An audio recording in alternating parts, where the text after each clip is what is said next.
नमस्कार। आज हम अभिजीत कोलाबकर की एक बहुत ही जरूरी किताब मनी वर्क्स के केंद्रीय विचारों को समझने वाले हैं।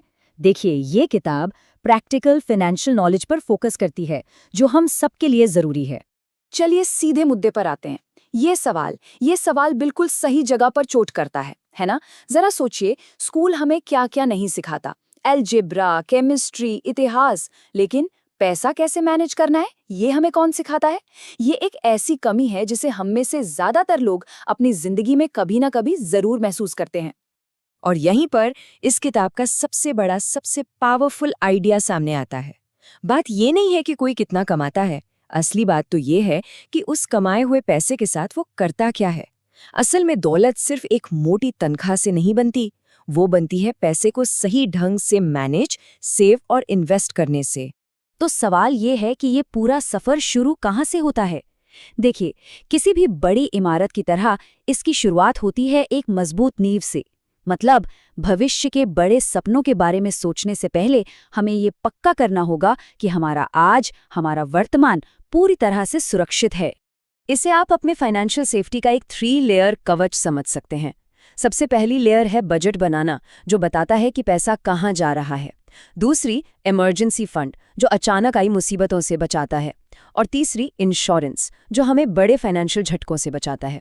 ये तीनों मिलकर उस बुनियाद को बनाते हैं जिस पर दौलत की इमारत खड़ी होती है। अब यहाँ एक बहुत ज़रूरी बात समझनी है।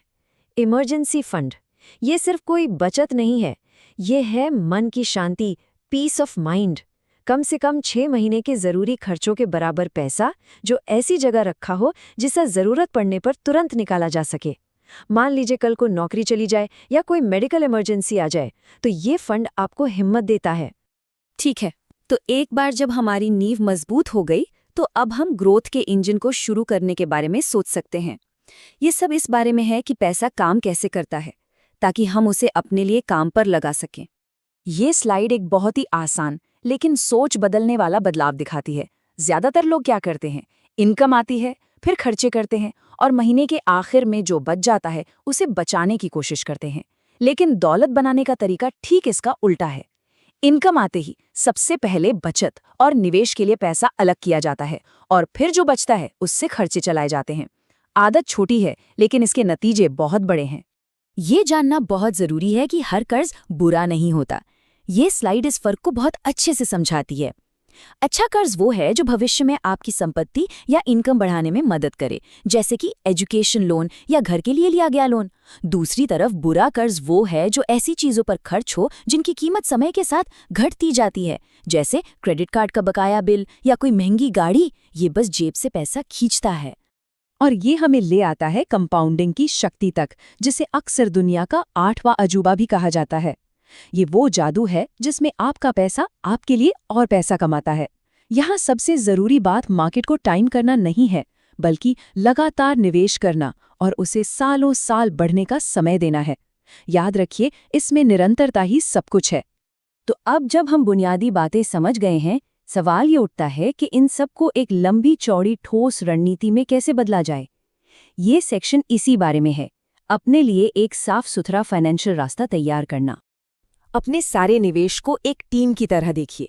इसमें इक्विटी जैसे खिलाड़ी हैं जो तेजी से ग्रोथ लाते हैं, तो डेट फंड्स जैसे खिलाड़ी हैं जो स्थिरता देते हैं, और साथ में इमरजेंसी फंड और इंश्योरेंस, वो तो डिफेंस की तरह काम करते हैं। अपने निवेश को इस तरह अलग अलग एसेट्स में बांटना, जिसे डाइवर्सिफिकेशन कहते हैं, जोखिम को कम करने का सबसे स्मार्ट तरीका है। देखिए, एक अच्छी स्ट्रैटेजी बना लेना ही सब कुछ नहीं है, उस पर टिके रहना असली चुनौती है। इसका मतलब है कि आपके फाइनेंशियल लक्ष्य शीशे की तरह साफ होने चाहिए। बाजार के उतार चढ़ाव में डर और लालच को हावी नहीं होने देना है। और हाँ, हमेशा सीखते रहना है, क्योंकि फाइनेंशियल दुनिया बदलती रहती है। तो चलिए, अब तक हमने जो भी सीखा है उसे एक साथ मिलाते हैं और देखते हैं कि फाइनेंशियल फ्रीडम का ये रोड मैप असल में दिखता कैसा है। अगर इस पूरी बातचीत से सिर्फ एक चीज याद रखनी हो, तो वो ये स्लाइड है। ये 5 स्तंभ ही पूरी फाइनेंशियल प्लानिंग की नींव हैं। समझदारी से खर्च करो, लगातार बचाओ, स्मार्ट तरीके से इन्वेस्ट करो, अपने आप को सुरक्षित रखो और हमेशा लंबी दौड़ के बारे में सोचो। और आखिर में यही असली मंजिल है, एक ऐसे मुकाम पर पहुंचना जहां आपका पैसा आपके लिए काम करना शुरू कर दे, ताकि कोई सिर्फ अपनी सैलरी पर निर्भर न रहे। असल में फाइनेंशियल फ्रीडम का मतलब यही है। तो ये पूरी चर्चा हमें एक बहुत ही अहम सवाल पर लाकर छोड़ती है। किसी के लिए भी फाइनेंशियल फ्रीडम का असल मतलब क्या है? ये सिर्फ बैंक में रखी एक रकम नहीं है, ये एक जीवन शैली है, ये मन की शांति है, ये अपनी शर्तों पर जीने की आज़ादी है।